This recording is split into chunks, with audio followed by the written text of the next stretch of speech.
On a eu tellement d'événements qui se passent en soirée qu'on a encore le souffle. C'est là dans notre langage, on va dire ça comme ça. Bénissons le Seigneur pour la grâce qu'il nous fait encore ce matin d'être dans sa présence. Je voudrais vous dire que c'est une grâce d'être dans la présence de Dieu. Alléluia. C'est une grâce. Ce qu'on peut dire, c'est une grâce. C'est une grâce d'être dans la présence du Seigneur. Je voudrais vivement vous rassurer, c'est une grâce. Parce que si le Saint-Esprit ne t'enlève pas de chez toi pour t'emmener là où le nom de Jésus est invoqué, la personne ne peut pas se déplacer. C'est une grâce. Je voudrais ici remercier aussi toute l'Église pour la mobilisation qui a été la vôtre autour de l'ancienne par rapport au deuil qu'il a frappé. Beaucoup m'ont appelé ce matin, m'ont dit, pasteur, je suis fatigué, j'ai du mal à me déplacer. Bon, je dis, j'ai compris, je comprends. Alors, il faut suivre le message par le biais du direct. Mais c'est bien, je pense que notre ancienne s'est sentie vraiment bien entourée. Amen. Comme dit la Bible, pleurer avec ceux qui pleurent. Alléluia. C'est une grâce. Et que Dieu soit infiniment béni pour ce qu'il a fait en soutenant sa servante. Amen. Alors, vous savez que nous préparons à un événement la semaine prochaine, dimanche prochain déjà. Je voudrais vous dire que nos délégués du Togo arrivent le mercredi. Ensuite, ceux d'Afrique du Sud arrivent le jeudi. Et puis, voilà. Je veux dire que nous sommes déjà dans la ligne directe. Hein, c'est comme ça qu'on dit. Hein. Voilà, ligne directe par rapport au programme. Et dimanche, ça va être un jour exceptionnel. Un jour, est-ce qu'on peut dire exceptionnel? Exceptionnel. Okay. Un jour exceptionnel parce que il va y avoir une concentration de force. Non, je parle de force divine. Alléluia. Alors, mais cependant, déjà à partir de jeudi et vendredi, ce serait vraiment, comme disent les Anglais, wonderful. Vraiment, vraiment merveilleux. Alléluia. Donc, c'est pourquoi je voudrais en fait vous sensibiliser, si je peux dire ça comme ça. Je voudrais vous édifier sur le mystère des rencontres. Est-ce qu'on peut répéter mystère des rencontres? Mystère des rencontres. Oui, je voudrais vraiment vous édifier là-dessus. Parce que voyez-vous, il y a certains qui, souvent, ont du mal, en fait, à saisir les opportunités de grâce, les opportunités de faveur, les opportunités, en fait, le terme que je cherche, en fait, les opportunités de croissance que Dieu peut mettre sur ton chemin. Alors, dans mon introduction, j'ai mis beaucoup de chrétiens dans la Bible ont vu leur vie basculer dans le bon sens. Vous savez, une vie peut basculer dans le mauvais sens, comme aussi il peut basculer dans le bon sens. Mais s'il est question du bon sens, pourquoi? Pour avoir eu des rencontres avec des personnes que Dieu en fait avait préparées. Il y a en fait des rencontres que Dieu prépare à l'avance pour faire quelque chose dans ta vie. Il y a des programmes que Dieu suscite avec un but bien précis, celui de toucher un domaine spécifique dans ta vie. Amen. Et si tu ne saisis pas, tu passerai à côté. Mais répète au nom de Jésus. Je ne passerai pas à côté. Donc nous avons dans ce message le mystère qui se cache derrière une rencontre, au point de changer, de bouleverser la destinée d'une personne.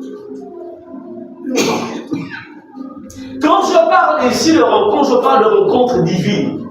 Je parle de rencontres en fait motivées par lui-même le Seigneur. Des rencontres que lui-même il a préparées. Amen. Ce de ces rencontres, je parle. Il y a rencontre et rencontre. Est-ce que tu peux dire il y a rencontre et rencontre? Il y a rencontre. C'est-à-dire qu'il y a des rencontres qui ne vont rien faire, ne vont rien changer. Mais cependant, il y a d'autres formes de rencontres. Lorsqu'elles se produisent, en fait, la personne se dira, est-ce que c'est vraiment lui? Allez-y poser la question à cet aveugle né dans le livre de Jean. La Bible nous dit en fait qu'il fut né aveugle. Mais il y eut dans sa vie une rencontre qui ne permit point même en fait à son environnement, de réaliser que c'était vraiment lui. Au point en fait qu'ils ont même convoqué les parents, c'est-à-dire le grand prêtre, etc. Ils invoquent, ils disent, attends, ça c'est vraiment votre fils.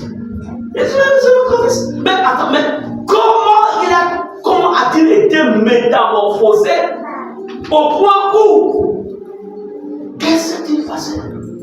Amen. Il y eut une rencontre qui avait choqué, qui a transformé et changé toute sa destinée. Il partit de la dimension d'aveugle à la dimension d'un homme qui pouvait voir. Alléluia. Mystère des rencontres.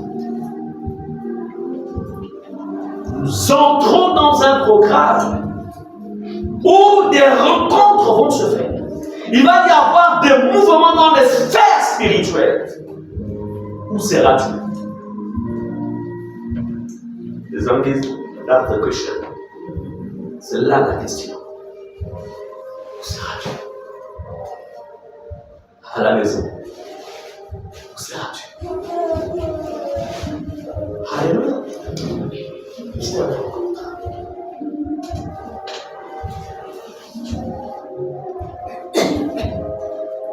Il y a des prières que Dieu a faites depuis le mois de janvier. Et peut-être même depuis l'année dernière. Alors, voyez-vous, l'exaucement se met souvent en marche. Il est écrit dans la parole de Dieu que l'Éternel envoie sa parole. Il envoie sa parole là. Et sa parole court avec vitesse. Alléluia. Donc, quand la parole court avec vitesse là, voici la parole. Il ne faut pas faire connaissance. Hein, je t'envoie ça. Voici la parole. Elle court avec vitesse. Alléluia. Peut-être que la parole, quand elle se met en mouvement, elle a pour objectif de te localiser. Amen. Amen. Alléluia. Attendez, vous pensez que ce sont les puissances en fait mondiales là, les grandes puissances qui ont créé les missiles avec tête de quoi? Tête chercheuse. Mais la parole a une tête chercheuse. Alléluia. Et son objectif, c'est de te localiser. Pendant ces moments, la parole ne sera pas programmée pour te localiser dans ta chambre. Non. Il y a le lieu de rencontre. Là où l'autel a déjà été dressé. C'est à l'autel. Amen. Amen. Que vas-tu faire pendant ces moments? Que vas-tu faire? C'est-à-dire que il y a des personnes là on rentre dans les temps de vacances là. Il y a certains qui prennent même des bons, des dettes pour faire un tour au village. Est-ce que c'est faux? Non. Il n'y a pas de gens qui ne voyagent pas crédit. Amen. Qui a déjà voyagé pas crédit ici? Tu fais un prêt. Merci pour ton humilité. Quand il y a urgence, tu dis là, il faut que je. Donc, tu connais comment? Écoute, fais-moi un prêt de 100 000 parce que j'ai une urgence au village. Amen. Mais, ça veut dire quoi? Si tu dois faire un prêt pour que ton taxi soit assuré, fais le prêt. Je refuse de rester à la maison parce qu'il me manque l'argent du taxi. Je refuse. Amen. Amen. Je refuse. Église, il est important d'avoir une vision des choses. C'est-à-dire de voir les choses comme Dieu les voit.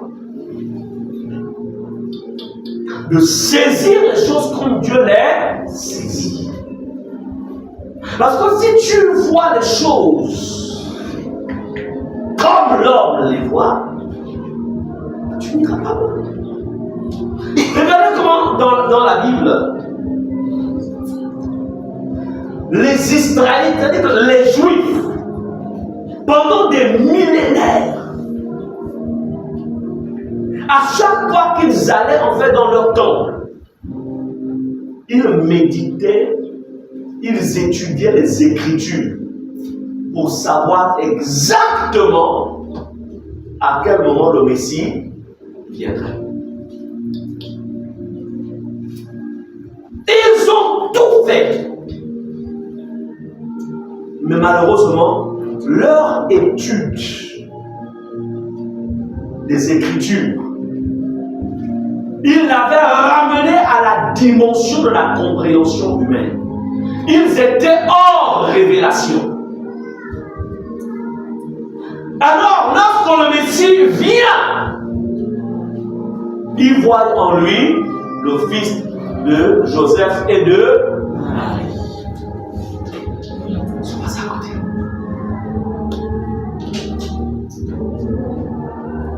Donc, malgré tous les miracles, tous les signes, toute la parole qu'il a donnée, pour eux, c'est un prophète. Ce n'est pas le Fils de Dieu. Ce n'est pas celui que nous attendions. Ce n'est pas celui pour lequel nous sommes consacrés chaque Shabbat à être au temple. Ce n'est pas lui. Pourquoi? Compréhension humaine. Pendant ces moments, ne te mets pas dans la dimension, je dirais, de l'homme. Pour toi, bon, on sait qu'une fois par an, nous avons souvent des conférences. Bon, c'est une conférence en plus. Mais non, ce n'est pas une conférence en plus. Amen. Amen. Vous comprenez une chose. Notre Dieu fonctionne, c'est un Dieu des saisons. Chaque saison, pour chaque saison, il a un programme. Un programme pour ta vie. Alors, allons-y rapidement dans Juge, chapitre 13. Nous allons lire les versets 2 et 3. Ensuite, verset 6, verset 11 et verset 24. Les mystères ou le mystère qu'il y a dans une rencontre. Alors, Il est dit ici, il y avait un homme. Nous sommes dans Juge 13. Pour que vous compreniez un peu la situation, c'est que nous avons en fait un homme qui s'appelait donc Manoah et sa femme était en fait stérile. Donc, il avait fait moins d'enfants. Il n'avait pas d'enfants. Depuis qu'il s'était marié, il n'avait pas d'enfants. Donc, il y a là un problème de stérilité. Ils ont prié. Ils ont toujours prié. Et ils ont prié. Leur prière n'était pas passée à côté. Parce que Dieu entend les prières de ses enfants.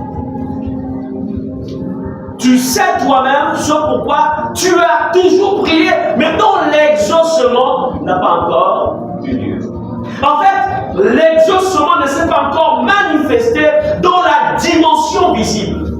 Je dis souvent dans la Nouvelle Alliance, nous sommes déjà exaucés, mais il y a ce qu'on appelle la connexion avec la bénédiction pour qu'elle se matérialise dans le plan naturel. C'est pourquoi Jésus a dit, tout est accompli. Tout ce dont l'Église, quand je parle de l'Église, je parle pas en fait de la communauté, je parle du corps de Christ. C'est pourquoi il est aussi important d'avoir la mentalité de la Nouvelle Alliance. Il y a certains qui fonctionnent avec la mentalité de l'Ancienne Alliance. Nous sommes dans la Nouvelle Alliance. Dans la Nouvelle Alliance, en fait, la chose est là, mais il y a une démarche pour que je la récupère, parce qu'elle est là déjà pour moi. Alléluia. Dans l'Ancienne Alliance, il fallait d'abord manifester sa propre justice afin d'avoir accès ou afin que Dieu l'exauce. C'est pourquoi il est écrit dans le Nombre 28, si vous obéissez, alléluia. Et dans la Nouvelle Alliance, tout est accompli parce que j'ai déjà obéi à votre place. Substitution. Et il dira, mon juste vivra par la foi. C'est de croire que la chose existe déjà. Et je dois me connecter. Je dois en fait discerner la saison afin que je me connecte. Amen. Amen.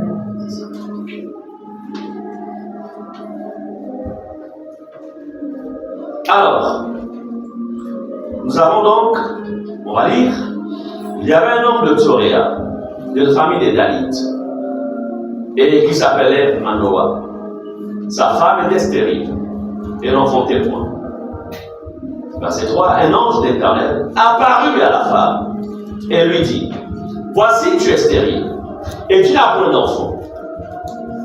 Tu deviendras enceinte, et tu enfanteras un fils. La femme alla dire à son mari, un homme de Dieu est venu vers moi. Elle n'a pas, pour elle en fait, elle ne réalise pas que c'est l'ange de Dieu.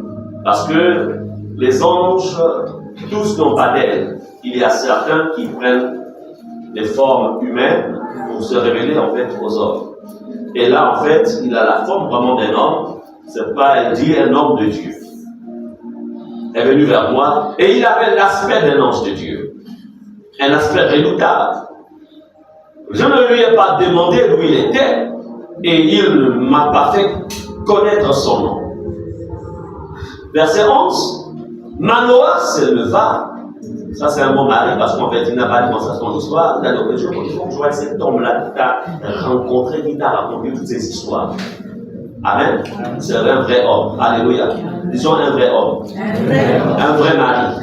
Voilà, parce que quand elle est connue, on rencontre la femme d'un vrai homme, le gars n'est pas tranquille. Il faut que je voie cet homme-là.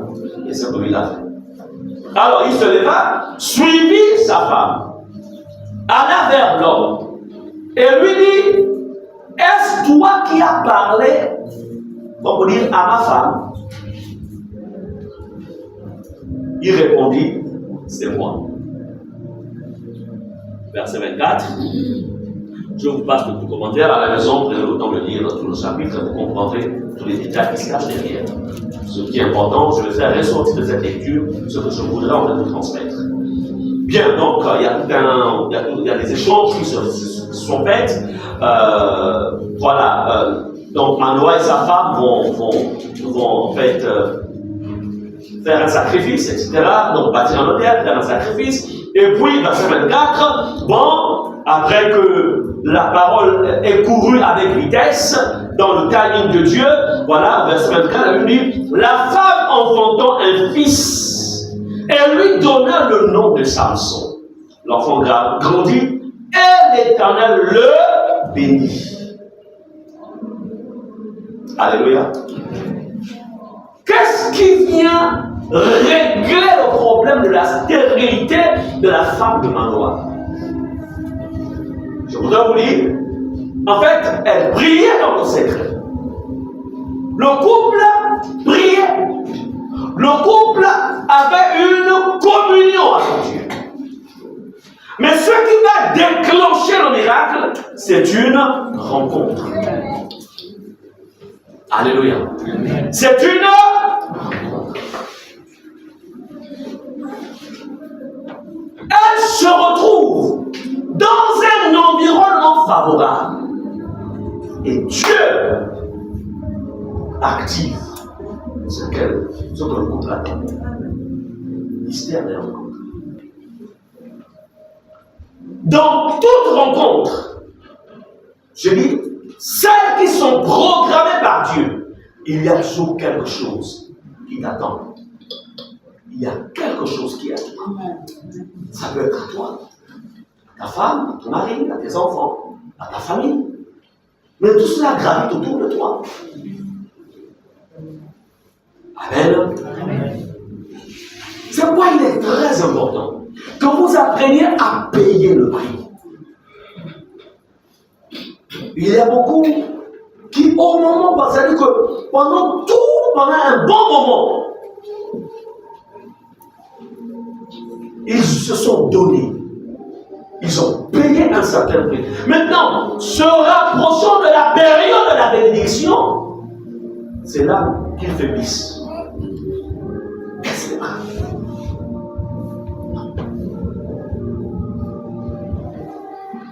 Je voudrais ici vous rassurer, vous dire, Dieu il est celui qui a un programme avec toi.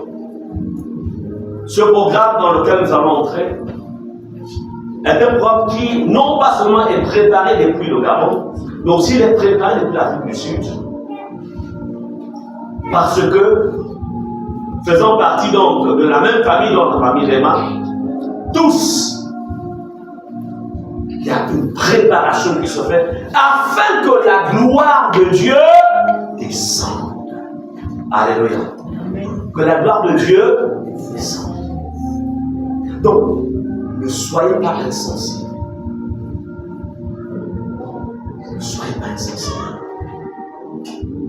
Je voudrais vous encourager pendant ce moment. Aussi, c'est-à-dire à partir de lundi, demain, préparez-vous aussi spirituellement. Ne venez pas en fait comme si c'était une simple rencontre, de simples moments. Non. Prépare ton espace spirituel. Prépare ton cœur. Que ta foi soit davantage éveillée. Que ta foi se réveille dans le but de... Comme pour dire, je veux récupérer, je ne veux pas sortir de ces moments sans quelque chose. Est-ce qu'on est ensemble? Sans quelque chose. Je me souviens en 1995, je pense que c'était que l'homme de Dieu, le prophète Fletcher, qui aujourd'hui est auprès du Seigneur. Je me souviens, j'étais à Anjolé. Et puis à l'époque, nous avions souvent des pastorales, hein, des pastorales, voilà, pendant que nous travaillions avec Daniel à l'époque. Et lorsque j'étais à Njolé, un matin, je suis chez moi, je ressens une douleur. Vous voyez ici. Elle était forte, très forte. Alors, une douleur, ça traverse même, hein, ça venu jusqu'au dos ici. Je me dis, ça c'est quoi? Alors, j'ai prié, moi-même j'ai prié, mais ça commence à ne pas me permettre d'achever. Vous savez, quand on inspire et qu'on expire, en fait, voilà. Mais je n'arrivais pas vraiment à bien inspirer. Et puis bon, je viens à Libreville, ça coïncide donc avec le programme qu'on avait avec l'homme de Dieu. Et je m'étais préparé, parce qu'à l'époque aussi, on se préparait avant de rentrer dans un programme. Préparation dans la prière, bien sûr. Je vais prier. Alors, mais quand j'arrive, je vais quand même faire un contrôle. Je vais donc à l'époque, c'était le terre général, ce qu'on appelle aujourd'hui le CHU. Je rencontre donc un médecin là-bas, et puis on dit, à la fin des résultats du contrôle, on dit, ben, vous avez en fait des maux d'estomac. J'ai dit, maux d'estomac, ça va commencer comment? Ben, écoutez, monsieur, vous avez des maux d'estomac. Et puis on va faire une partie, on appelle ça comme l'ordonnance, voilà. J'ai refusé ce diagnostic. Mais, quoique refusant, la douleur était toujours là. Je vais à la pharmacie, j'achète les médicaments, je commençais à boire. Là-dedans, il y avait ces flugels, ces blancs comme ça, là, voilà. Ça m'a quand même coûté beaucoup d'argent. À l'époque, c'était beaucoup d'argent. Alors, on va au programme. Je savais que cet homme de Dieu, il y a quelque chose de particulier que Dieu lui avait donné. Parce que pendant que j'étais en Jésus, je me dis, pourquoi j'ai cette douleur? Monsieur me dit, il faut qu'un autre homme de Dieu prie pour toi, parce que tu as été attaqué. Bon, je suis d'accord. Donc je monte sur Libreville. Nous étions tous dans une salle, comme nous sommes ici. De là où j'étais, l'homme de Dieu, il va appeler tous ceux qui étaient malades. Mais puisque je m'étais préparé, je n'étais pas venu à ce programme comme d'habitude. De là où j'étais assis, je vais dire que la douleur elle devenait permanente. À l'époque, nous étions, pour ceux qui connaissent, en fait, qui ont été dans ce ministère, il y a le siège qui est derrière l'ambassade du Nigeria, et c'est là-bas, en fait, où nous logions. La douleur était permanente. Je vais, donc je suis assis, et cet homme de Dieu, il fait donc l'appel. Je vous parle de ça pour vous expliquer, en fait, le mystère qu'il y a derrière la rencontre.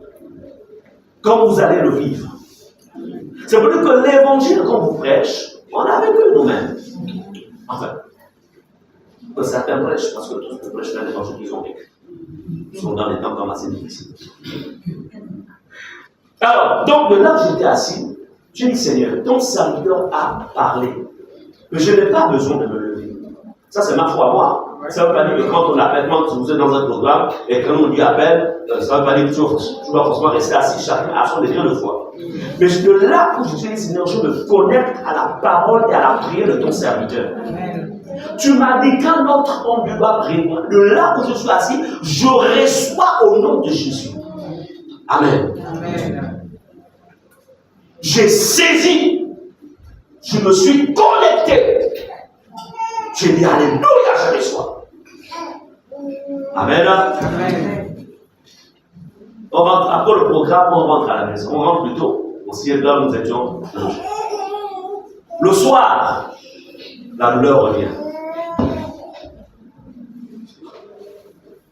Je ressens encore la douleur. Je prends le médicament. Le Saint-Esprit observe sur nous. You are God, and we